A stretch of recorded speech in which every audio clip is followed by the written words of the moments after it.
especially my dear and loving students. How are you all? Good, that's good. Now, this is Ruksar ma'am. So, today I am here with the rest of the chapter of Standard 9, that is chapter number 8, Framing the Constitution and its Future.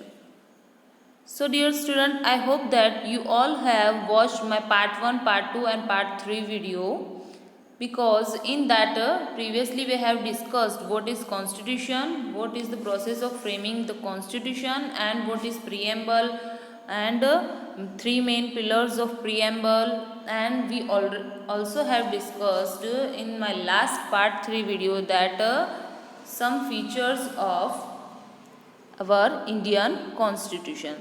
So in this video, in this part 4 video, today we are going to discuss the rest of the feature of our Indian constitution. So dear student, let us start the chapter, and today we will going to complete the chapter. So as always, I will read line by line and explain you the content. Okay dear student.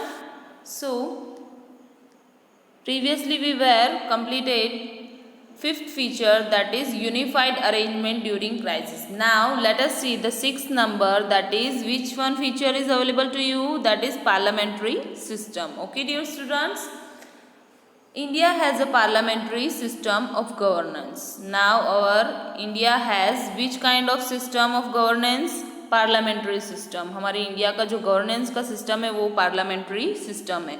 In a parliamentary system, the parliament is the supreme authority representing the people.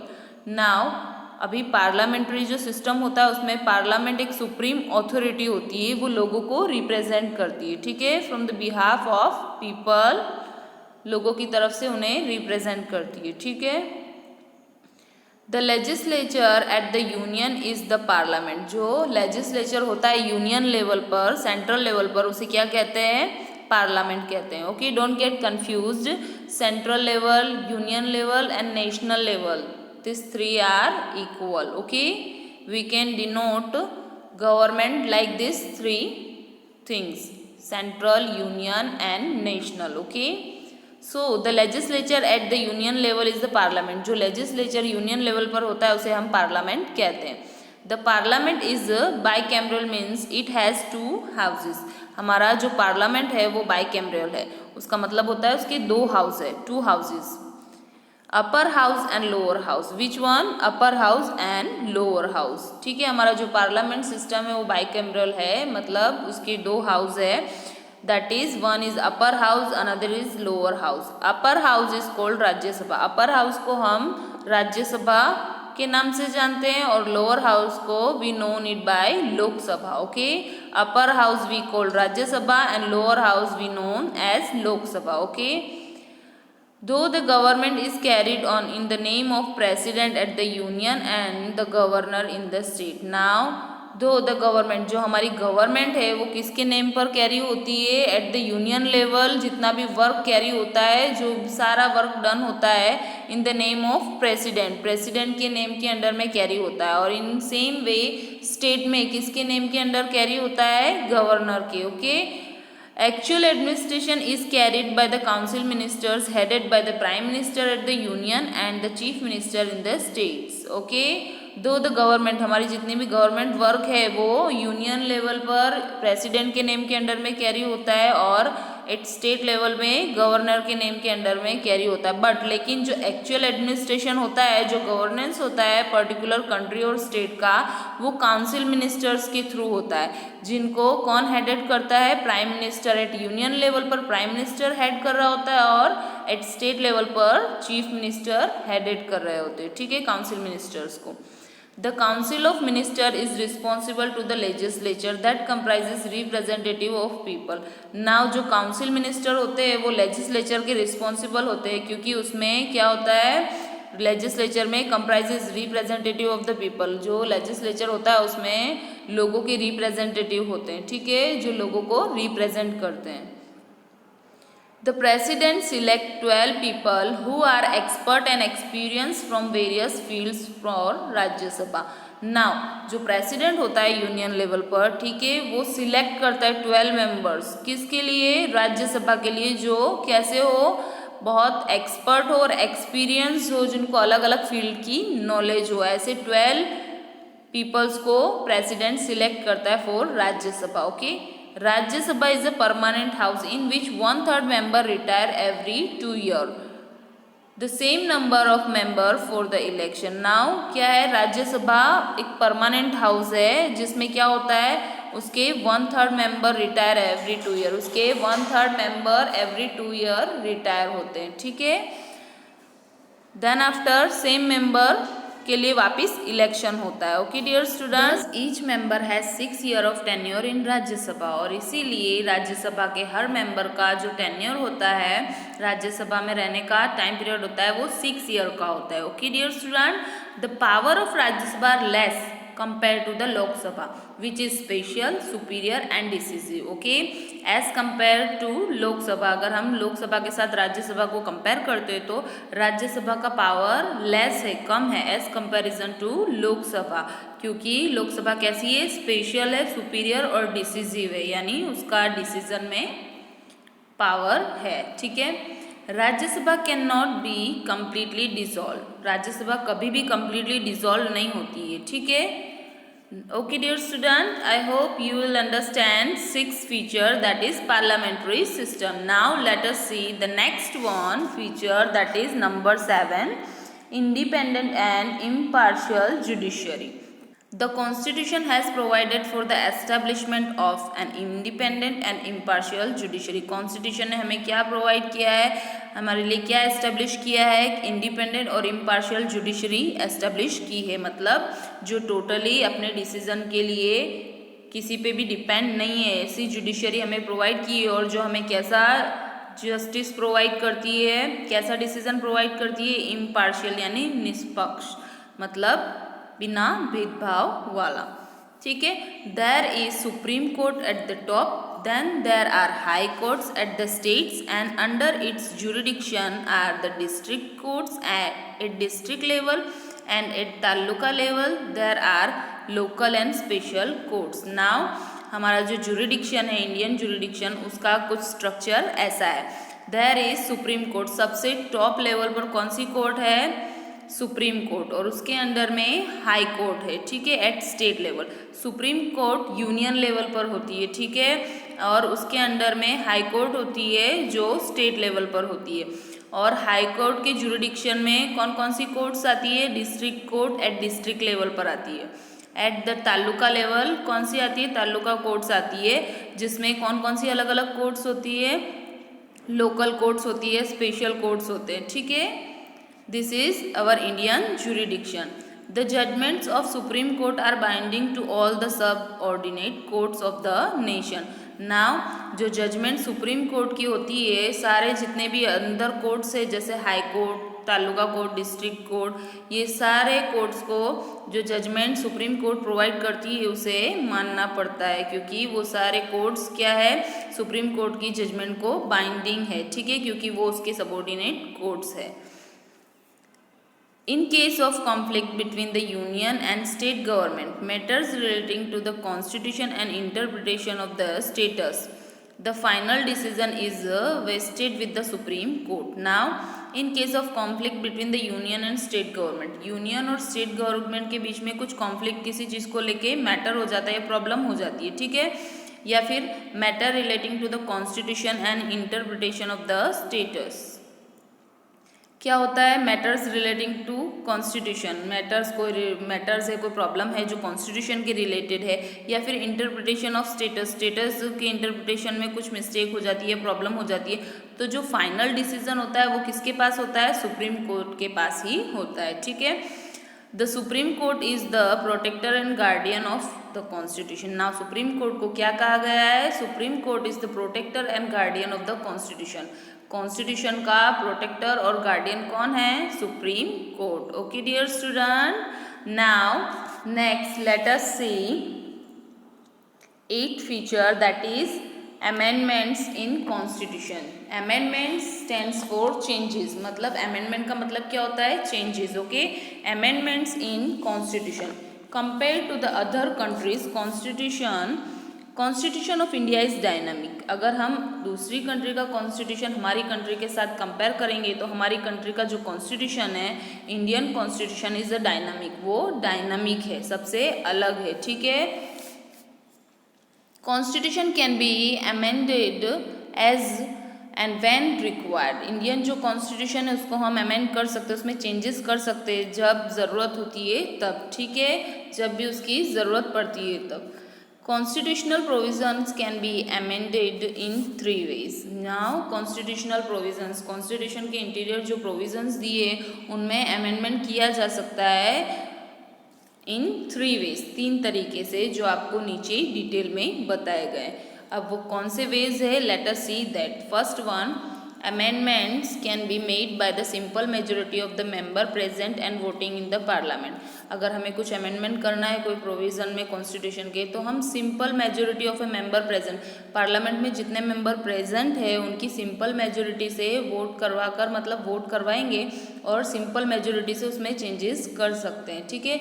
उस चीज़ के लिए voting करवाई है, जितने लोग favour में हैं और कितने लोग अनफेवर, मतलब उसके डिसीजन से सहमत नहीं है तो उसकी वोटिंग करवाएंगे.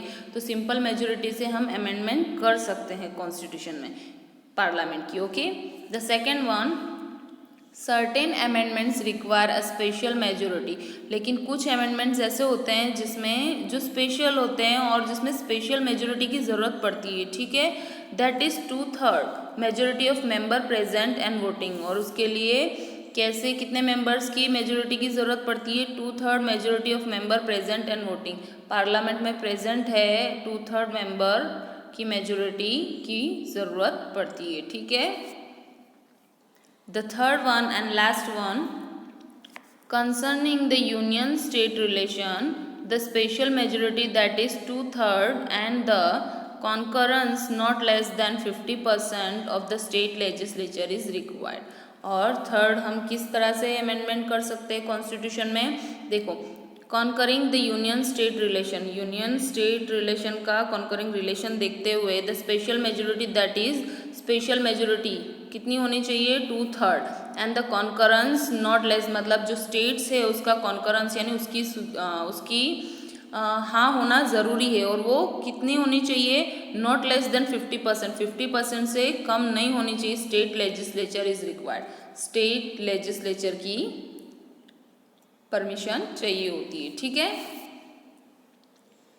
If there is any amendment to be made in the inter relation between union state structure or in supreme judiciary, then half of the states from the total states have to give consent. अगर आपको amendment करना है किसमें? Inter relation between union, union का जो inter relation है उसमें amendment करना है उसके प्रोविज़न में. स्टेट स्ट्रक्चर ऑफ और इन सुप्रीम जुडिशरी, स्टेट स्ट्रक्चर में चेंजेस करना है, अमेंडमेंट करना है, या फिर सुप्रीम जुडिशरी में कुछ अमेंडमेंट करना है, तो उसके लिए क्या होता है? उसके लिए क्या ज़रूरत पड़ती है? Then the half of the state from the total state. जो हमारे इंडिया में जितने भी स्टेट्स है उसमें से हाफ ऑफ द स्टेट्स, उसका क्या होना चाहिए? गिव कंसेंट, उनकी हामी होनी चाहिए, यानी उनका यस होना ज़रूरी है. ठीक है. Judgements of court can also bring amendment by the parliament. ठीक है. जो जजमेंट कोर्ट प्रोवाइड करती है उसमें भी हम अमेंडमेंट ला सकते हैं बाय पार्लियामेंट, उसके पार्लियामेंट के थ्रू. ठीक है. जो जजमेंट कोर्ट ने प्रोवाइड की है उसमें भी हम चेंजेस ला सकते हैं थ्रू द पार्लियामेंट. ठीक है. There will be no change in the basic structure of the constitution. लेकिन जो बेसिक स्ट्रक्चर होता है कॉन्स्टिट्यूशन का उसमें कभी भी कोई चेंज नहीं आएगा. There will be no change in the basic structure of the constitution, वो वैसा ही रहेगा. Simple majority in parliament can bring change in the amendments of the constitution. ठीक है. तो यहाँ दिया simple majority in the parliament bring change in the amendment of the constitution. अगर कॉन्स्टिट्यूशन में कुछ अमेंडमेंट करना है तो इस सिंपल मेजोरिटी, पार्लियामेंट की सिंपल मेजोरिटी से हम अमेंडमेंट कर सकते हैं. That's why the constitution is known as the most inconstant and flexible document, but certain cases it is not amendable by simple majority. Okay. Now that's why क्या कहा गया है, इंडियन कॉन्स्टिट्यूशन को एक इनकॉन्स्टेंट यानी जो स्टेबल नहीं और फ्लेक्सिबल यानी जो चेंजेबल है इस तरह का डॉक्यूमेंट बताया गया है, क्योंकि क्या है उसमें हम जब चाहे तब अमेंडमेंट्स कर सकते हैं, वो उसमें चेंजेस कर सकते, बट इन सर्टेन केसेस, लेकिन कुछ केसेस में क्या है हम अमेंडमेंट नहीं कर सकते सिंपल मेजोरिटी के थ्रू, ठीक है। उसके लिए क्या चाहिए होता है, हमें स्पेशल मेजोरिटी चाहिए होती है, ठीक है। Without the majority consent of the state it's not amendable, मतलब बिना स्टेट के ही स्टेट के जितने भी स्टेट्स हैं नेशन के अंदर उनके कंसेंट के बिना हम कुछ प्रोविजंस को अमेंड यानी उसमें चेंजेस नहीं कर सकते, इसलिए स्टेट की मेजोरिटी होना भी बहुत ज़रूरी है, ठीक है। Then to the mixture of both makes the constitution, और इसी तरह से इन दोनों का मिक्सचर मिलकर कॉन्स्टिट्यूशन बनता है, ठीक है, यूनियन और स्टेट का, ठीक है। इसी तरह से हम कॉन्स्टिट्यूशन में अमेंडमेंट्स कर सकते हैं, ठीक है dear student. Now let us see the next one that is universal adult suffrage. Now what is universal adult suffrage? In India we have a system of adult suffrage which is flexible. India में हमारे पास एक system है adult suffrage, वो कैसा है, flexible है, changeable है, ठीक है। According to that any citizen who is above 18 years of age and above possesses right to vote in the elections of parliament, legislative assemblies or local self-government bodies without any kind of discrimination of education, property and economic standard. Now India में हमारे पास एक system है adult suffrage जो flexible है, ठीक है। According to that उसके मुताबिक जो भी सिटीज़न है इंडिया का, या तो फिर वो 18 ईयर्स का है या उससे ज़्यादा की ऊपर की एज का है, तो उसको राइट है वोट करने का इलेक्शन में, फिर चाहे वो पार्लियामेंट के हो, लेजिस्लेटिव असेंबली के हो या फिर लोकल सेल्फ गवर्नमेंट बॉडीज़ के इलेक्शन क्यों ना हो, ठीक है। Without any kind of discrimination, बिना भेदभाव किए वो उसका अधिकार है कि वो वोट कर सकता है, ठीक है। This is called universal adult suffrage. Okay dear students, okay let us see next one, secularism. We have discussed earlier about secularism in the preamble. Okay, now earlier हमने preamble के जो pillars डिस्कस किए थे उसमें हमने secularism के बारे में डिस्कस किया था, ठीक है। In the constitution India has been declare as a secular state. Indian जो कॉन्स्टिट्यूशन है उसमें इंडिया को एक सेक्युलर स्टेट डिक्लेयर किया गया है, ठीक है। People of different religions reside in India, अलग अलग रिलीजन्स के लोग इंडिया में रिसाइड यानी वो लोग रहते हैं, ठीक है। यू कैन ऑब्जर्व कि India become never a particular religion country, क्योंकि यहाँ पर अलग अलग धर्म के लोग हैं, हिंदू, मुस्लिम, सिख, ईसाई, ये सारे अलग अलग रिलीजन्स के लोग इंडिया में रहते हैं, ठीक है। और इंडिया ने होल हार्टेडली इन सारे रिलीजन को वेलकम किया है, ठीक है, एक्सेप्ट किया है। Therefore the state can not discriminate any citizen on the basis of religion, और इसीलिए कोई भी स्टेट किसी भी सिटीजन को उसके रिलीजन के बेसिस पर डिस्क्रिमिनेट नहीं कर सकता, उसके साथ भेदभाव नहीं कर सकता, ठीक है। No citizens can be given special right और can not be deprived of certain right. किसी भी सिटीजन को उसके रिलीजन के बेसिस पर उसे स्पेशल राइट्स नहीं दिए जाते, ठीक है, और किसी भी सिटीजन्स को डिप्राइव्ड नहीं रखा जाता कुछ राइट्स से, ठीक है।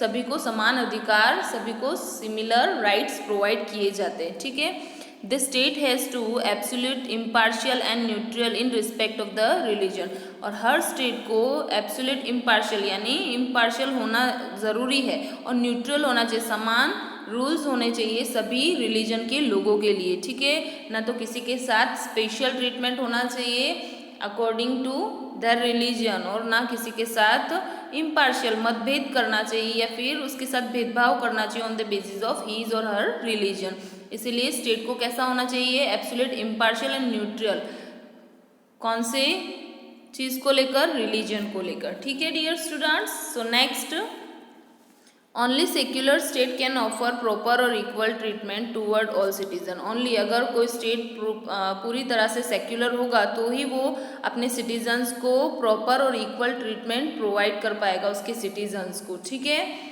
Secularism means that state does not interfere in the matter of the religion or is biased to any specific religion, ठीक है। सेक्युलरिज्म की सिंपल डेफिनेशन आपको यहाँ दी गई है। Secularism means that the state does not interfere in the matter of the religion. कोई भी state है तो वो इंटरफेयर नहीं करता है, यानी इंक्लूड नहीं होता। कोई भी रिलीजियस मैटर होता है तो उसमें इंक्लूड नहीं होता है। और bias to any specific religion, यानी कोई भी एक रिलीजन को स्पेसिफिक और या स्पेशल ट्रीटमेंट प्रोवाइड नहीं करता, उसका झुकाव उस तरफ नहीं होता स्पेसिफिक रिलीजन की तरफ, क्योंकि in the eye of the law, कानून की नज़र में या गवर्नमेंट की नज़र में, all are equal to them as an Indian citizen, क्योंकि ये हमारे इंडियन कॉन्स्टिट्यूशन में दिया हुआ है।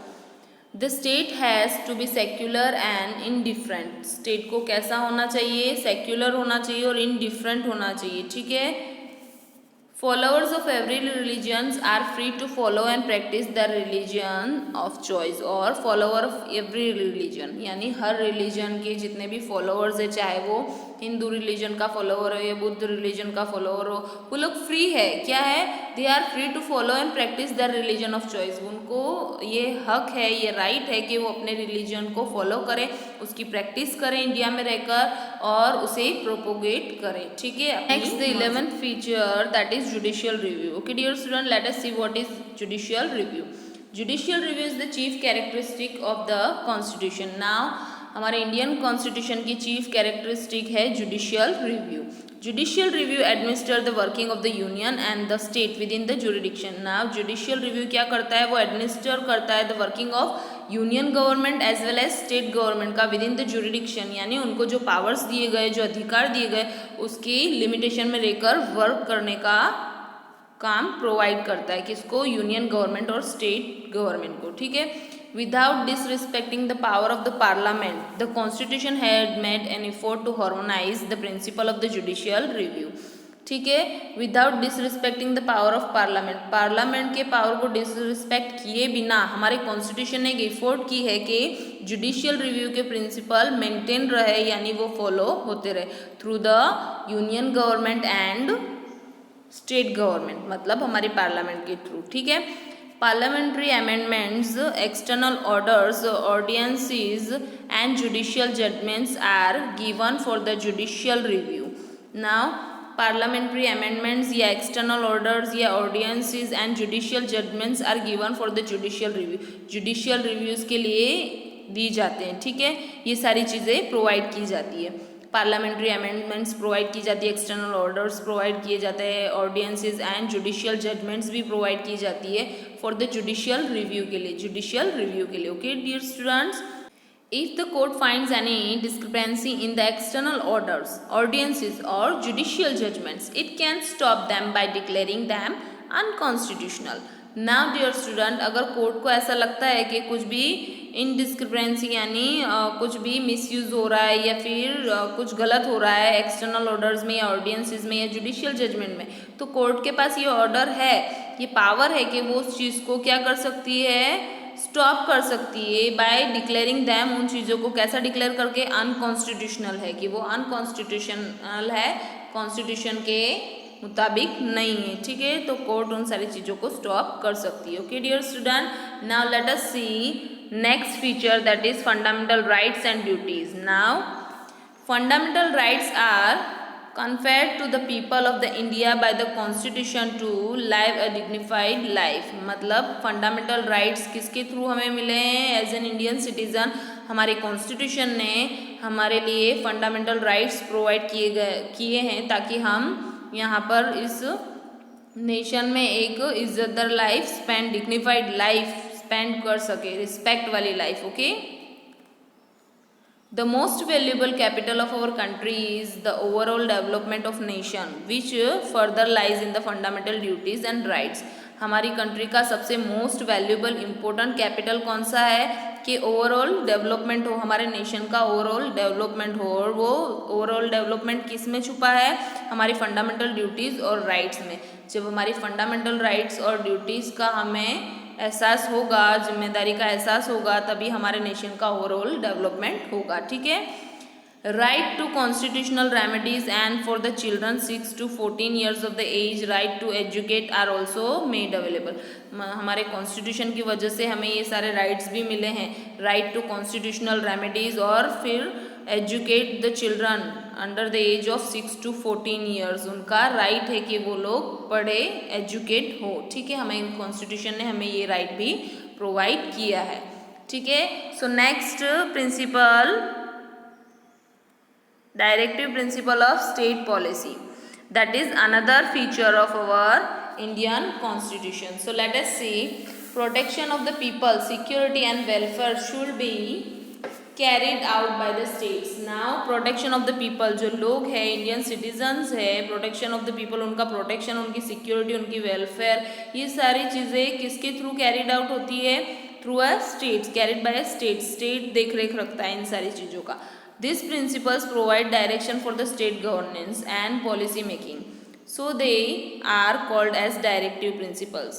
ओके, और ये जो प्रिंसिपल्स है वो क्या करते हैं? स्टेट को गाइडेंस प्रोवाइड करते हैं गवर्नेंस के लिए कि उसे एडमिनिस्ट्रेशन किस वे पर चलकर करना चाहिए और किस तरह से करना चाहिए। ठीक है, पॉलिसी बनाने के लिए गाइडेंस प्रोवाइड करते हैं। ठीक है, so they are called directive principle, इसीलिए इनको डायरेक्टिव प्रिंसिपल्स कहा गया है। ठीक है dear student, so dear student, the last and final feature of our Indian constitution, that is provision for backward sections and tribes.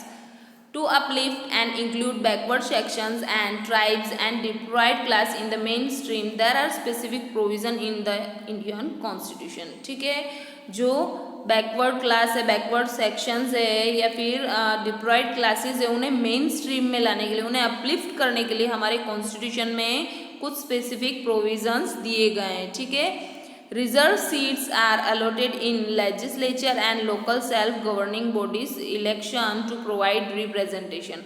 ठीक है, उनकी क्लास को रिप्रेजेंट करने के लिए उन्हें रिजर्व सीट्स एलोकेट की गई है। कहाँ पर? हमारे जो इंडियन लेजिस्लेचर है वहाँ पर, या लोकल सेल्फ गवर्निंग बॉडीज़ है उनमें, उन सारी जगह पर उनको रिजर्व सीट्स प्रोवाइड की गई है ताकि वो अपने जो क्लास है उसे रिप्रेजेंट कर सके। ठीक है, reservation quota has been provided for admission in educational institution and government jobs in proportion to their population to provide equal opportunity. और इस क्लास को इक्वल अपॉर्चुनिटी, समाज में जितने भी दूसरी क्लास है उसके साथ इक्वल अपॉर्चुनिटी प्रोवाइड करने के लिए उसे क्या प्रोवाइड किया गया है?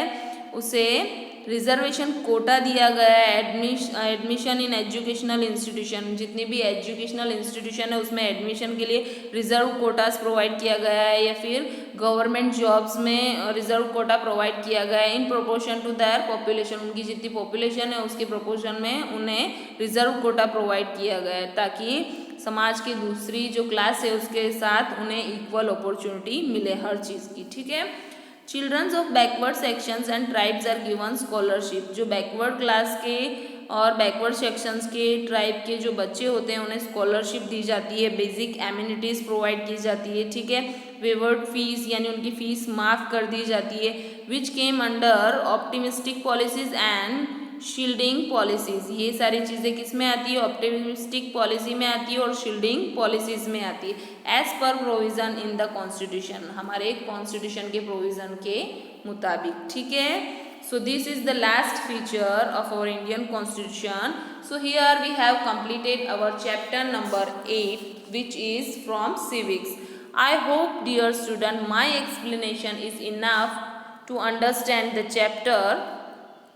So on that basis some self studies given to you. I hope you are able to answer the following briefly question easily and explain the statements. Okay dear student, so stay home, stay safe, keep watching. Thank you all of you.